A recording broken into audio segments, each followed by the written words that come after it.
மூன்றெழுத்தில் என் மூச்சிருக்கும், அது முடிந்த பின்னாலும் பேச்சிருக்கும்.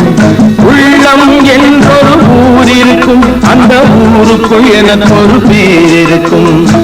கடமை அது கடமை. பதவி வரும் போது பணிவு வர வேண்டும், துணிவும் வர வேண்டும் தோழா.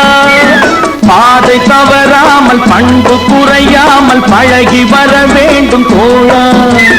அன்பே உன் அன்னை, அறிவே உன் தந்தை, உலகே உன் கோவில், ஒன்றே உன் தேவன். மூன்றெழுத்தில் என் மூச்சிருக்கும், அது முடிந்த பின்னாலும் பேச்சிருக்கும்.